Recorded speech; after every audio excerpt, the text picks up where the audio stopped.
திருப்பூர் மாவட்டம் உடுமலை அருகே திருமூர்த்தி மலை பகுதியில் உள்ள அமனலிங்கேஸ்வரர் கோயில் பகுதியில் திடீர் வெள்ளப்பெருக்கு ஏற்பட்டதால் பக்தர்களை வெளியேற்றி தரிசனத்துக்கு தடை விதிக்கப்பட்டிருக்கிறது. கூடுதல் தகவல்களை செய்தியாளர் சக்திவேல் வழங்க கேட்கலாம். சக்திவேல், விவரங்களை பதிவு பண்ணலாம். ஸ்ரீராம், தமிழகத்தில் கோடை மழையானது துவங்கி பல்வேறு பகுதிகளில் ஆங்காங்கே மழையானது பெய்து ஆறுகளில் மற்றும் அருவிகளிலும் வெள்ளப்பெருக்கு ஏற்பட்டு வருகிறது. இந்நிலையில் திருப்பூர் மாவட்டம் உடுமலை மற்றும் அதன் சுற்றுவட்டார பகுதிகளில் கடந்த வாரம் முதலே நாள்தோறும் கடுமையான மழை என்பது பெய்து வருகிறது. திருப்பூர் மாவட்டத்தில் முக்கிய சுற்றுலா தலங்களில் ஒன்றான பிரசித்தி பெற்ற திருமூர்த்தி மலை அமனலிங்கேஸ்வரர் கோவிலில் கடந்த வாரத்தில் இருந்து கடுமையான மழையின் காரணமாக வெள்ளப்பெருக்கு ஏற்பட்டது.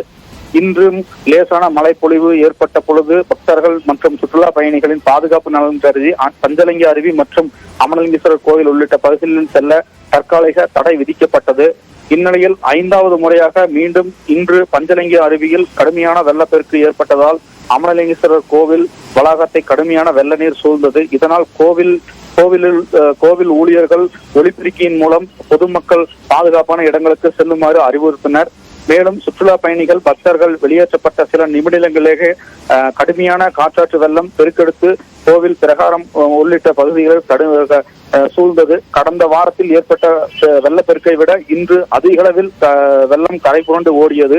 முன்னெச்சரிக்கை நடவடிக்கையாக விபத்துக்களை ஏதுமின்றி பக்தர்களை மற்றும் சுற்றுலா பயணிகள் பாதுகாப்பான இடங்களுக்கு அனுப்பி வைக்கப்பட்டனர். மேலும் கண்காணிப்பு மற்றும் பாதுகாப்பு பணியில் இந்து அறநிலையத்துறை ஊழியர்கள் மற்றும் வனத்துறையினர் ஈடுபட்டு வருகின்றனர்.